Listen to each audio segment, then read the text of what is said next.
Sanibona guys, I hope you're all doing so well and I welcome you all to today's episode wherein we're gonna just literally review the interview that Imboni Uzulweze Khatebe had with the EFF podcast. So on the 16th of February, on that episode, Imboni explored on the conundrum between spirituality and religion. So he was engaging with that EFF guy who's hosting the EFF podcast on YouTube. So he was engaging him, and he provided with the perspective of Africans, literally, like the way we view spirituality and religion, like in the olden days as African people. So he was explained it more properly. He was explained more in a relaxed way. I even enjoyed the episode. Go like guys, that 1 hour and 30 minutes was nothing, man. It felt like a 30 minutes episode, and I feel like I think there's a need for part 2 because it was very proper. Questions that were asked were so relevant, and Imboni was able to provide with a clear perspective, and I was happy to watch that podcast, and I'm now happy to review the episode. I think it's very important to actually highlight important issues that Imboni raised and how happy I am with the way he raised them. I'm so happy, man. I'm so happy. Let's start again. So on the introduction, that guy asked Imboni what it means to be, okay, what is the meaning of Imboni? And Imboni explained that concept of how the concept of Imboni came around during the pre-colonial times, and how it was removed, or how that office of Imboni was removed during colonization. Yeah, Imboni, again, let me say why today African people are really, really confused with this term or this title. It's really because we have lost our spiritual roots. Okay. And it is a little bit embarrassing that Africans today really are not used to what Imboni is. Imboni is not a new term. It's not created now.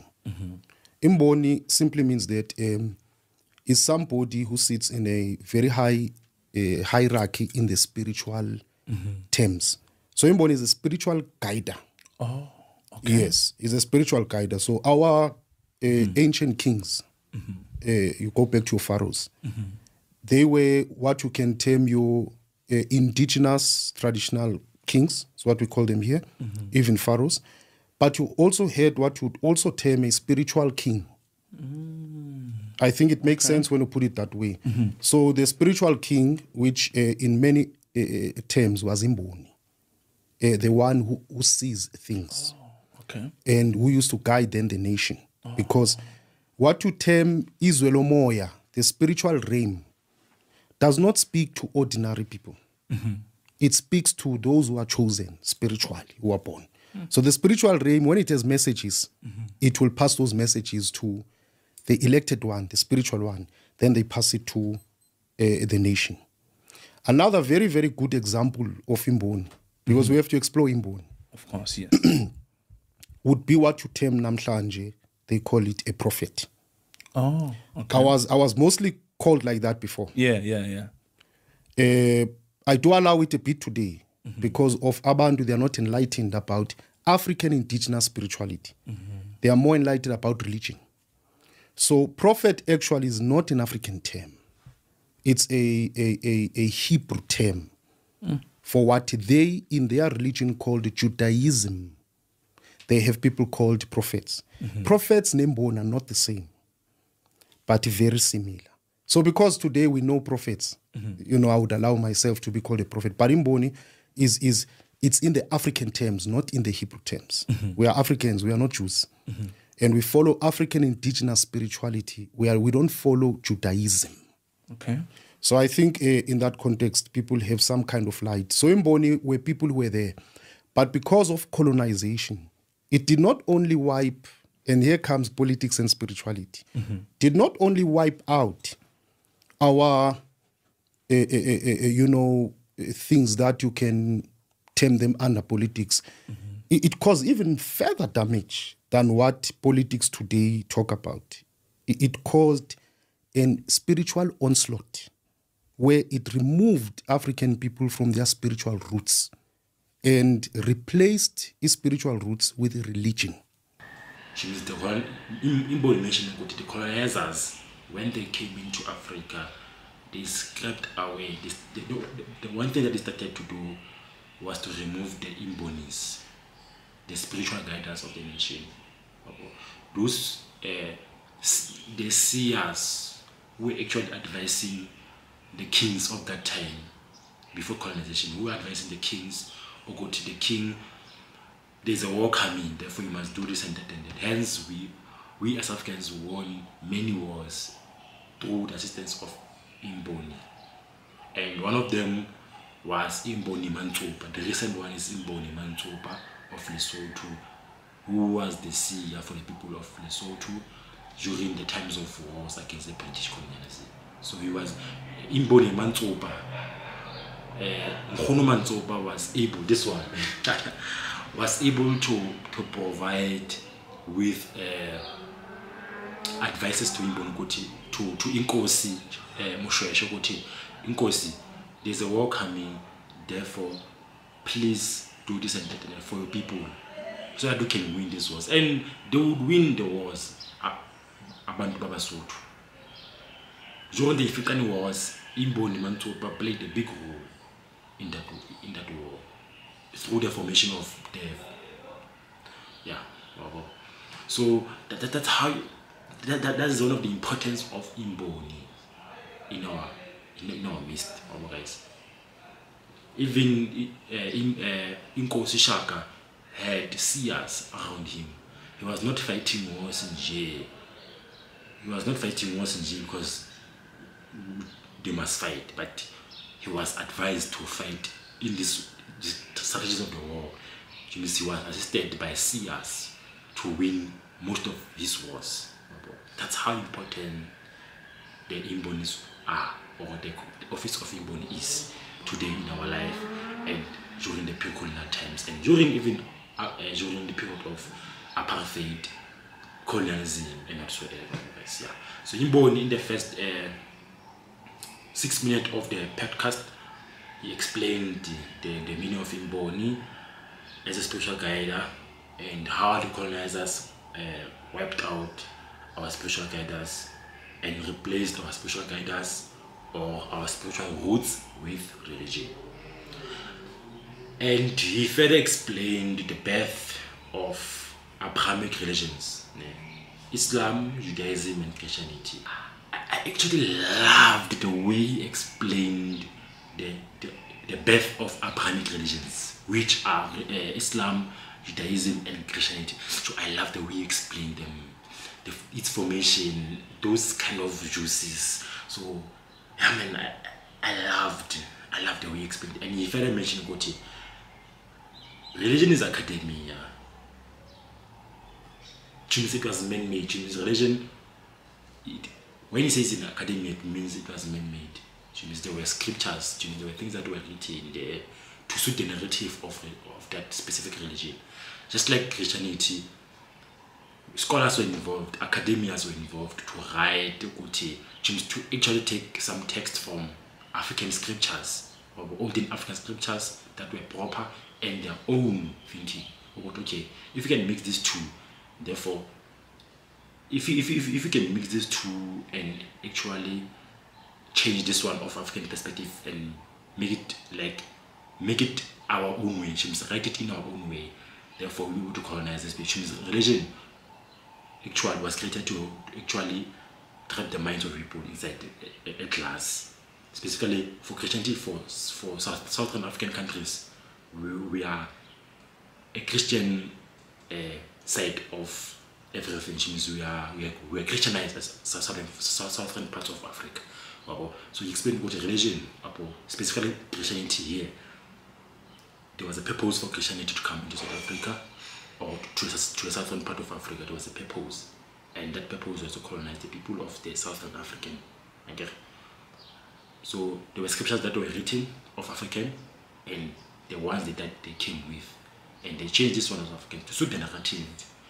There are texts in the Bible, in the Christian Bible, that says the oppressor must, okay, the slave must respect the master. So this, when you're a slave, you must respect the master, or the person who's actually ruling over you.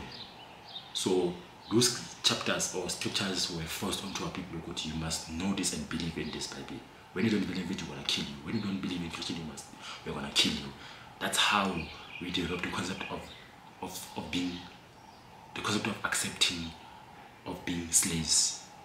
Hence today, slaves see slaves. As Africans or blacks, we see each other as slaves. Just like Mboni says for me. Oof. So religion is an academia, and spirituality, it is what we were born with. We were not taught Christianity. We were not taught spirituality. There was never that person who came and you must do this and that. It is something that we are born with.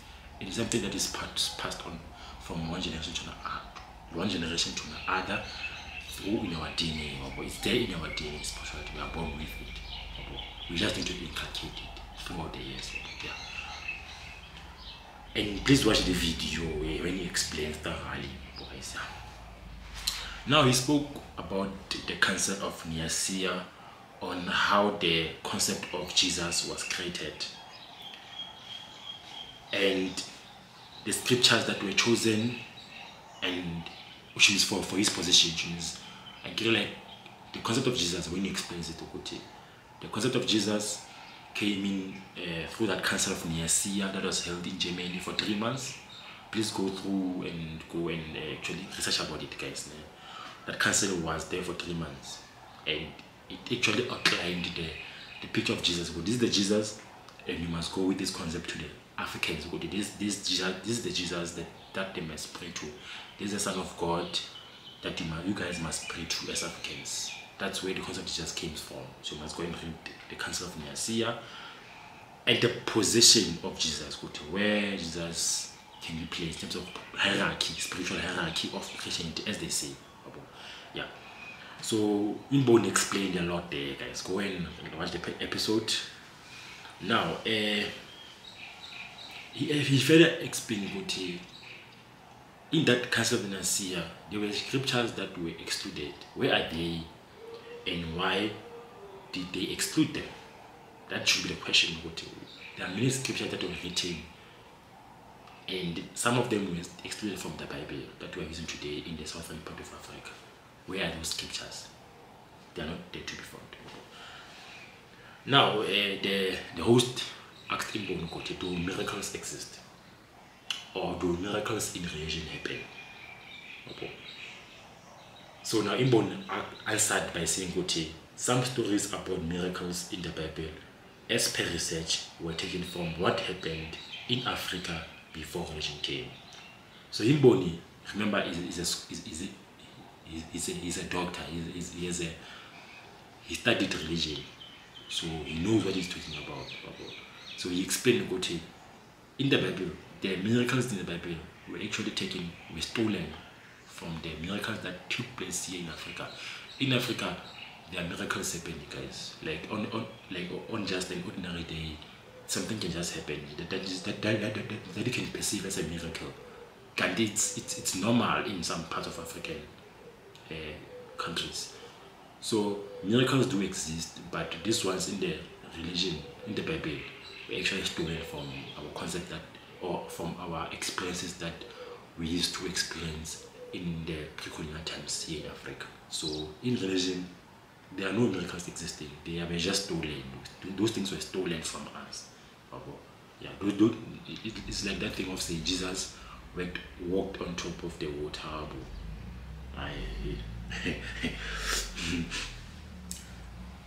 So the religion was actually used to conquer, or is used to conquer, or to take power. Religion is power. Religion is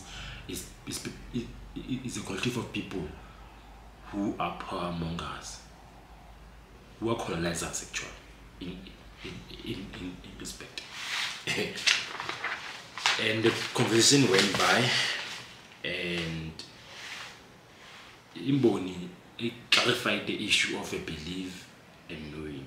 He mentioned in religion, in Christianity, you guys believe, and us in spirituality, we know. We don't believe our ancestors are there with us in the spiritual world, or we have spiritual guides. We know that we have spiritual guides. We've got our ancestors who are actually there to play a role in our lives. So religion makes you to believe there's Jesus, there's the word of God and whatsoever. So he clarified that thing of inkolo ya kwanto. Inkolo, it's a belief. So we don't have inkolo ya kwanto. Which means we know there's a spirituality of the Bantu people. We don't believe about the spirituality for black people. We know that. And in religion, he mentioned in religion you have to believe. And he further explains that in spirituality, things are revealed through visions, dreams. And I love the way he explained the difference between a vision and a dream. Oh guys, oh wow, man. He said that there are different types of dreams. This is just a dream, maybe a dream, it's just a dream. Let me just say, before you slept, you watched a video of someone like on TikTok or YouTube. Just watch a video of that particular person who is explaining something. Then when during your sleep, you dream of that person you're watching on YouTube. You just dream them. So it's just a dream. It's just your mind. Yeah. So I love the way he explained that. And he mentioned like, why do we dream? So means dreams always come when you are relaxed. Until your mind is functioning. Okay. So when some parts of your mind are relaxed, you're able to tap into your subconscious mind. You're able to dream. And he mentioned there's itongo lomoya, which means the interaction between you and your spiritual guides. Like your grandmother can just come in your dreams. Itongo lomoya. Your grandmother may just come and engage with you and tell you about what you must do, this and that and that and that. Or you can actually have a dream of something happening on the dream, and eventually in the next 2 days it will just happen again. Like during the day, something that you dreamt last month or 2 days ago, it can happen maybe tomorrow during the day. It just happened, that thing. Some people call it a deja vu. So there are those things. And you mentioned there are visions. Visions, you can be told a particular message by your guides during the day. You can just sit during the day, and it's either you see something, like while you are just looking, you can see something.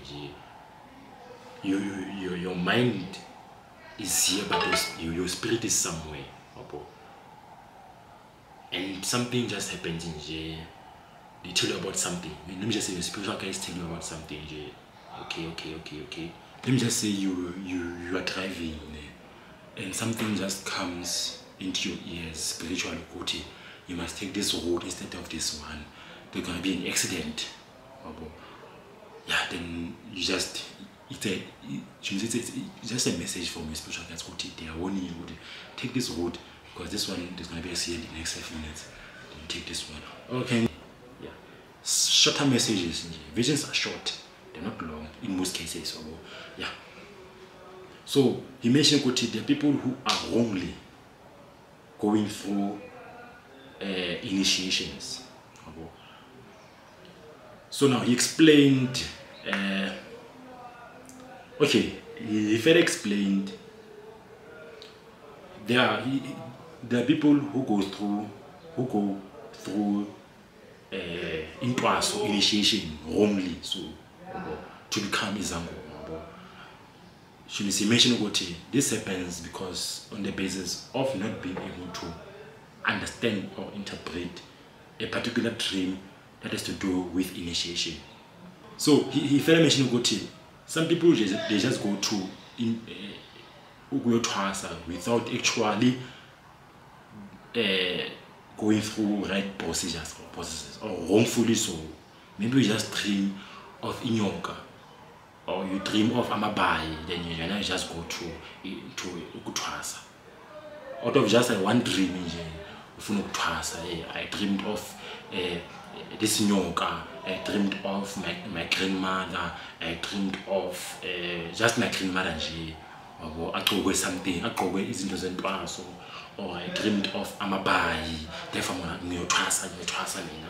You explain good that there are some people who go there wrongly nje, and I believe some they do not know what they do not have to go through the transferring processes. They just go there because of it is famous in there nowadays. So there are those people who go through into us wrongly so. And he further explained the bad side, the bad and good of it. Which is there is bad and good in spirituality, obviously. And he mentioned what Christianity or Christians, they like to demonize African spirituality in the whole. Okay, because there's a bad side of spirituality. Christians tend to demonize the whole thing. This thing of spirituality is very bad, blah blah blah blah blah blah. While by only looking on the bad side of it, everything is good and bad. Even everything in life is good and bad of side of it. And he mentioned ukutwala, what is ukutwala, and I love the way he explains such concept. It's very beautiful, guys. So he was asked, what does the Revelation Spiritual Home stands for? He mentioned the Revelation Spiritual Home, which is the institution that he started in 2009, and was formerly known as the Revelation Church of God 2009, and it changed its name around 2020, if not mistaken. And he said that the Revelation Spiritual Home stands for African restoration, basically engaging on black people going back to their roots. Which means, like, that spiritual home has got more than 67 branches across the world. And in Boni, every Sunday and Monday, he always talks about black restoration or African restoration. Always. He's an advocate. Through his institution, he's an advocate for African spirituality and for black people to go back to their roots. That's the basic meaning or basic explanation for the existence of the Revelation Spiritual Home in our lives as black people. So it's very important to actually support and join that institution. It's very key for black people, guys. Going on through that interview, he further explained the government need to classify spirituality under its own sector because it is not part of religion. So you know what, in South Africa, South Africa is a religious country. It's a Christian country. So everything that has to do with worshiping God, everything that has to do with praying, those things of praying, worshiping and whatsoever, they fall under religion. Specifically Christianity. Let me just say religion. Everything that has to do with praying, ancestors, even ancestors are included under religion. They are under religion. So he says the government needs to remove spirituality from religion. It's not part of religion. It's different from religion. So I love the way he explained that part. He's currently, as an institution, they're currently writing a particular document to actually engage the government on introducing the sector of spirituality, how it should be introduced and how it run. I love that. It shows what he is doing. He's not just complaining, but there's something that he's doing in order for that realization to come through. Yeah. So he advised black people to go to Cape Town, the Cape of Good Hope. That museum, it talks about the apartheid government and colonization in general, how the Dutch settlers came into South Africa in 1652, and how the Bible was forced on black people during colonization and apartheid.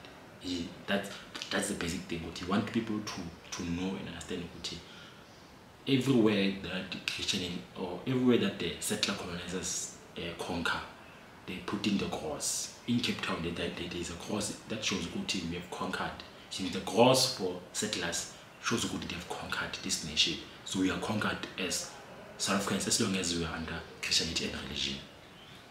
That's the basic thing. I love the way you explained that, man. He explained the arrival of Jan van Riebeeck with the Dutch Bible that was forced on black people. Which means Jan van Riebeeck forced the Dutch Bible to be read and understood by black people. He forced black people to read and understand the Dutch Bible. That's so cruel of Jan van Riebeeck. Yo, hi guys. And he explained the arrival of missionaries, and their core message was colonization. The arrival of missionaries means the missionaries were always working with the colonizers, with the settler colonizers in South Africa. Where you see a missionary, you also see the colonizer. They were pushing the colonization project through the Bible and going to church, those things. Indoctrination, actually, in essence. And he advised again black people to actually go back to their authentic spiritual roots. And he was asked where were we when where was spirituality or African spirituality when we were colonized? He mentioned why did the host asked why, like, as black people we accepted religion, why we conquered. He mentioned because we accepted religion over spirituality. Hence today, as black people, we are still oppressed and landless. Which means the core message of Imboni is that in order for our liberation as black people to be realized, we ought to scratch, we ought to remove religion, we ought to remove Christianity in our midst. We must make sure that we eradicate Christianity in our midst in order for us to realize freedom for black people, land for black people, and economic restoration for black people. And our identity as black people must be realized. And for it to be realized, we must do away with Christianity, we must do away with religion, and go back to our authentic African spirituality. That's what Imboni, that's the core message of Imboni in that interview in general.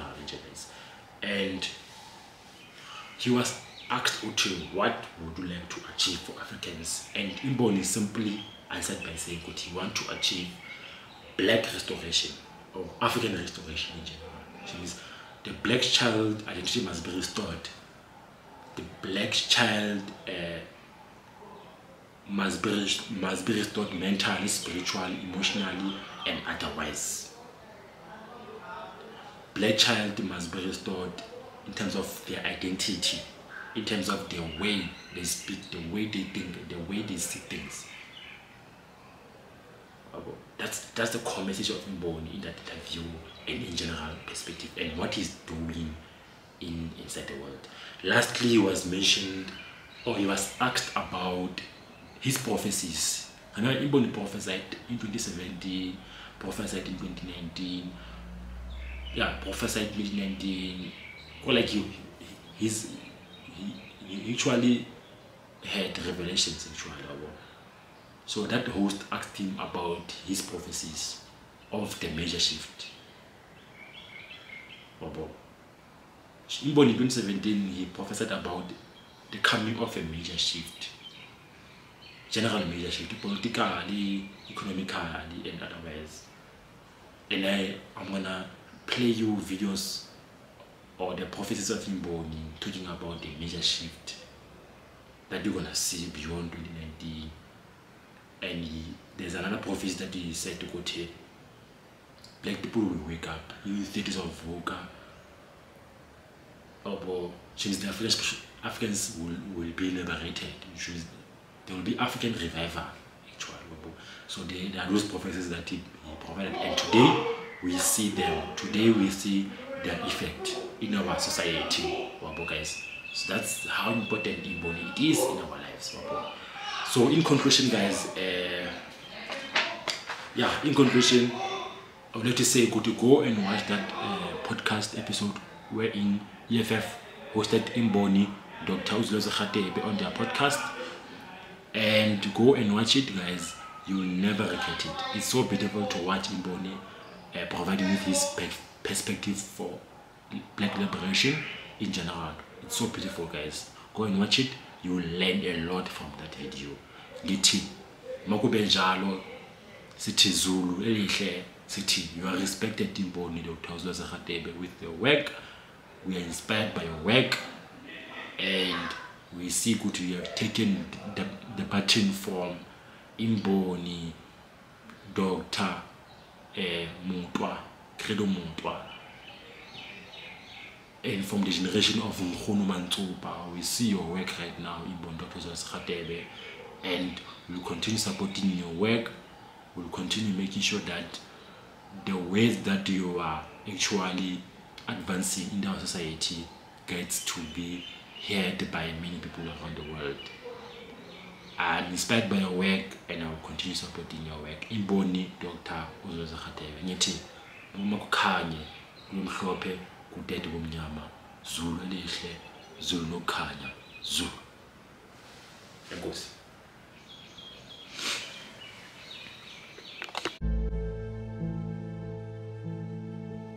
Le investment oyenza kule nkonzo, i-investment ezawuthi years to come ngalo msebenzi izawushintsha isizwe nabantu. Buka i-impact engiyenzile in a short space of time ngokurevive iqiniso. In few minutes you will hear now certain people sebekhuluma nge-African religion basimangaza. It shows you in a short space of time, it shows you in years to come. Ngeliqiniso uNkulunkulu angiphathise ne-awareness. It shows ukuthi people bazawuvuka, i-youth yethu izawuvuka. It shows kuzawuba khona i-revival, kuzawuba khona isitshingitsheng esizawushaya i-Afrika, isitshingitsheng seqiniso, i-revival yeqiniso. Angazi yangizwa kahle na? Iyeza i-African revival. Ngiyaprofetha kuze i-African revival. Le revival ezawuveza the hidden truths e-Africa edala sifihlwe for years, and I am part of that, and I'm leading that e-Africa. I'm leading that.